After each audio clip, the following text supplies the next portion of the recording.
Hello everyone, আসসালামু আলাইকুম। আজকে আমি রান্না করে দেখাবো সাগরের বেলে মাছ।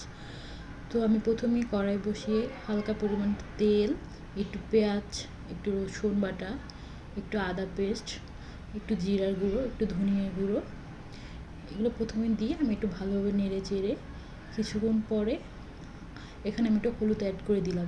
এর ফাঁকে আমি একটু মরিচের গুঁড়ো অ্যাড করলাম।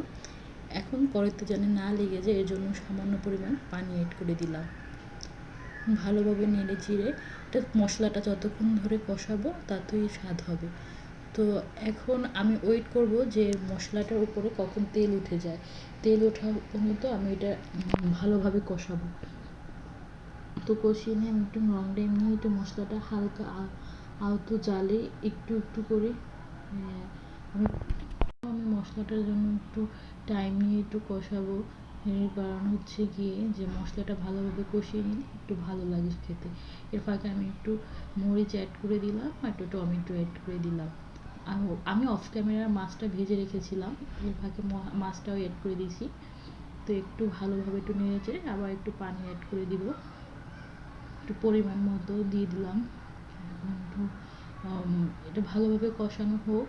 কষানোর পরে আমি একদম রান্না শেষে একটু ভেজে রাখা জিরা অ্যাড করে দিব।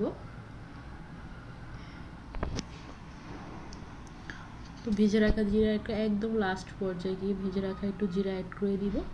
এরপরে আমার রান্না শেষ। তো আমি তো ফার্স্ট করছি, আমার রান্না যদি একটু ভুল ত্রুটি হয় একটু সময় ক্ষমা দৃষ্টি। আশা করি সবাই আমার পাশে থাকবেন। আসসালামু আলাইকুম।